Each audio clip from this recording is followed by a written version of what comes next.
वो हमसे काफ़ी आगे चला गया। देखो उसकी करेंसी 20 ममालिक में एक्सेप्टेबल है, हमारी करेंसी कहाँ है? हमारी करेंसी तो अब इधर कोई नहीं लेने वाला। तो वो इसलिए कि मुसलमानों के सारे दुश्मन हैं। इसराइल हुआ, ये इसराइल हुआ, इंडिया हुआ, अमेरिका हुआ, ये सारे पाकिस्तान के दुश्मन ही हैं। तरह एड्स दे के दोबारा एड्स धड़ाधड़ देना शुरू की। जब तक उनको ज़रूरत थी फिर उन्होंने पाकिस्तान को यूज़ किया।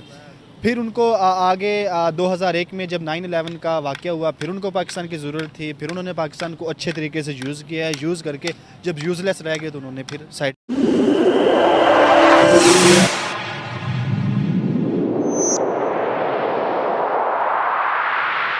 हाँ दोस्तों नमस्कार, फिर से स्वागत हमारे आपके यूट्यूब चैनल रिएक्शन 2.0 में। दोस्तों आज हम बात करने वाले हैं रसिया में फंसे नेपालियों की। रसिया में फंसे नेपालियों ने भारत से गुहार लगाई है कि प्लीज़ हमारी मदद करें, हम रसिया में फंस चुके हैं, हमारी सरकार नेपाली सरकार हमारी मदद नहीं कर रही है। तो आइए देखते हैं इस वीडियो में पाकिस्तानियों का रिएक्शन। वीडियो को ओरिजिनल लिंक डिस्क्रिप्शन में दिया गया, वहाँ से आप वॉच कर सकते हैं। अंकल सवाल बेसिकली मेरा ये है कि अभी जो है सोशल मीडिया पे एक वीडियो बड़ी वायरल हो रही है। जो नेपाली रशिया के अंदर हैं वो इल्तिजा करे हैं हिंदुस्तान से कि हमारी मदद की जाए। हमारे नेपाल मदद नहीं कर रहा, हमारी जो मदद कर सकता है वो आप ही हैं, इंडिया को कहता है। आप क्या समझते हैं कि भाई इंडिया ही क्यों? पाकिस्तान भी है, हित्ते में बड़े मुल्क है, लेकिन इंडिया से ही मदद मांग रहे हैं, क्यों? वो शुरू से ना इंडिया जो है ना वो रूस नवाज है, रशिया नवाज है, वो इसलिए वो मदद करेगा इंडिया। पाकिस्तान जो है ना हमेशा अमेरिका नवाज है, इसलिए ना वो अमेरिका के पास जाते हैं ये, इसलिए ये पाकिस्तान नहीं मदद करेगा, इंडिया जो है ना करेगा उनकी। लेकिन अंकल एक छोटी सी बात देखी जाए ना, श्रीलंका पे बुरे हालात है, इंडिया ने मदद की। टर्की पे बुरे हालात है, इंडिया ने मदद की। फिर अफगानिस्तान को बजट दिया, फिर बांग्लादेश को बजट दिया, अफगानिस्तान की भी मदद की। तो काफ़ी ममालिक जिनकी इंडिया मदद करता है, मुस्लिम हो या नॉन मुस्लिम हो, हवा उसको फ़र्क ही नहीं पड़ता। क्या समझते हैं कि अगर हम देखें तो इंडिया क्यों हर किसी की मदद कर रहा है? इस टाइम जो राज है या एक अहमियत है वो हर किसी की इंडिया की तरफ जा रही है। पाकिस्तान का हमेशा इंडिया दुश्मन रहा है। वो पाकिस्तान वो इसलिए उसके रूस की इसलिए मदद करता है कि उसे असला वगैरह सारा कुछ उसने लेना है, उससे वो रूस नवाज है, इसलिए अमेरिका के पास नहीं जाते, वो रूस के पास जाते हैं। अमेरिका के जो बाइडन जो है प्रेसिडेंट जो है उनके, जो बाइडन वो मोदी को हाथ मिला के गले लगा रहे हैं। आप क्या समझते हैं कि भाई अमेरिका भी झुकाव कर रहा है मोदी के सामने? दुबई के प्रिंस भाई इतना बड़ा नाम, वो भी झुकाव कर रहे हैं।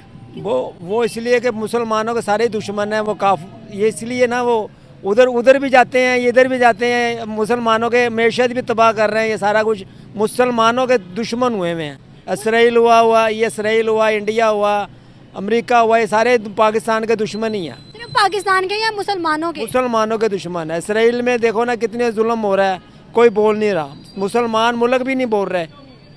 दुनिया में 57 या 56 ममालिक है ना मुस्लिम, किसी एक की इकोनॉमी के हालात पाकिस्तान जैसे बता दें।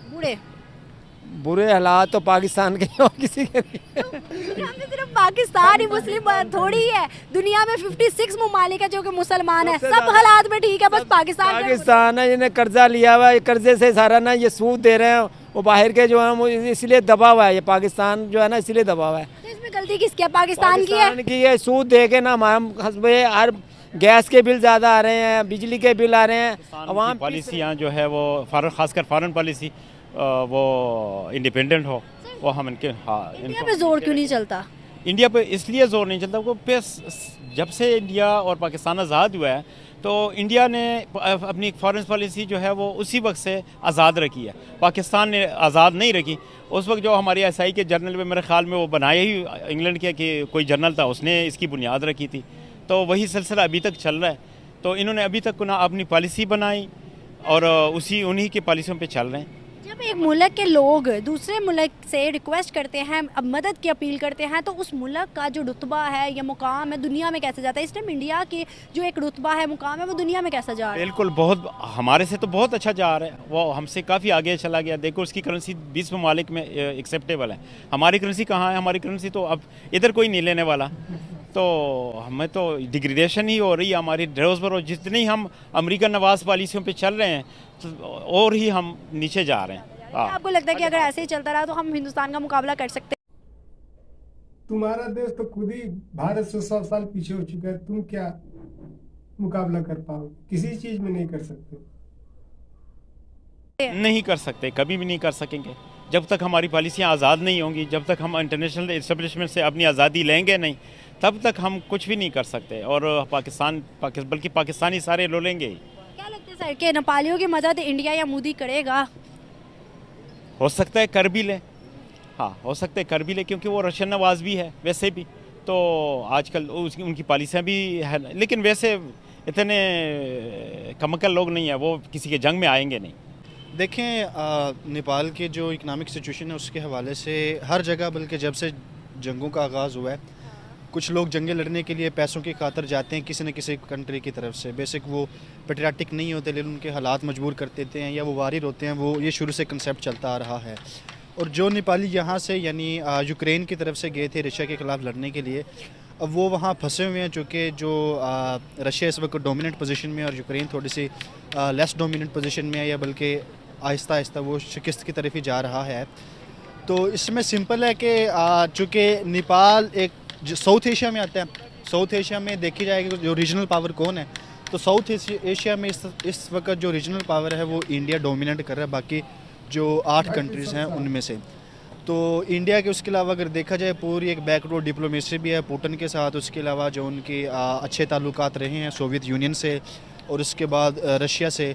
तो नेपालियों को आई थिंक यही लगता है कि चूँकि इनके ताल्लुकात भी अच्छे हैं और इस वक्त दोनों G20 का भी हिस्सा हैं, उसके अलावा दोनों के जो इकनॉमिक टाइज़ हैं, डिप्लोमेटिक टाइज़ हैं, वो भी काफ़ी अच्छे हैं। पिछले दिनों दोनों यानी इंडिया और जो रशिया की अफवाज थी वो इकट्ठी मशक़ें भी कर रही थी। तो उनको इस वजह से लगता है कि चूँकि इंडिया रीजनल पावर है और इसके अलावा दोनों के इकनॉमिक टाइज़ और जो डिप्लोमेटिक टाइज़ है अच्छे हैं, वो किसी न किसी तरीके से उनकी शायद हेल्प करते हैं। बिल्कुल ऐसे ही है। लेकिन दूसरी जानिब अगर हम नेपाल के अलावा नज़र किसी और पे भी डालें तो जितने ममालिक हैं इस टाइम पाकिस्तान को तरजीहात देने की बजाय इंडिया की तरफ रुख करते हैं, चाहे वो अफगानिस्तान हो, चाहे वो दुबई हो, चाहे वो ये श्रीलंका हो, चाहे वो टर्की हो। जब मुश्किल वक्त आता है इंडिया से मदद मांगते हैं, पाकिस्तान से क्यों? तुम्हारे पास है क्या कि जो तुमसे कोई मदद मांगेगा? तुम्हें तो खुद खाने के लिए लाले पड़े हुए हैं, खुद तुम्हारा मुल्क कर्जों के बल पे चल रहा है, तो तुमसे कौन मांगेगा? नहीं, क्या वजूहत है कि पाकिस्तान उन्हें नज़र नहीं आता? देखें, बात फिर वहीं की वहीं आ जाती है कि इंडिया इस वक्त उनकी इकनॉमिक सिचुएशन देख लें, उनकी डिप्लोमेटिक सिचुएशन देख लें या उनकी जमहूरियत का देख लें, अब पाकिस्तान से उनका इस वक्त कंपैरिजन तो बनता ही नहीं है। और में अमेरिका भी है और भी बड़ी कंट्रीज़ है, लेकिन वो सिर्फ और सिर्फ क्यों इंडिया को प्रेफरेंस देते हैं? अमेरिका, रशिया या किसी और भी, जापान वगैरह किसी से क्यों नहीं मांगते? दुबई वगैरह किसी से क्यों नहीं? देखें, रीजन में अगर बात करें इंडिया डोमिनेंट पोजीशन में है, वो भी साउथ एशिया। दोस्तों वीडियो कैसी लगी कमेंट जरूर करें। इन पाकिस्तानियों के लिए आपका भाई ऐसे ही जाहिल का दर पकड़ के लाता रहेगा आपके मनोरंजन के लिए। वीडियो को लाइक करें, शेयर करें, चैनल को सब्सक्राइब करें, बेल आइकन जरूर प्रेस करें ताकि हर वीडियो की नोटिफिकेशन आप तक पहुंचती रहे। मिलते हैं नेक्स्ट वीडियो में एक नए वीडियो के साथ। तब तक के लिए गुड बाय, नमस्कार, जय हिंद, जय श्री राम।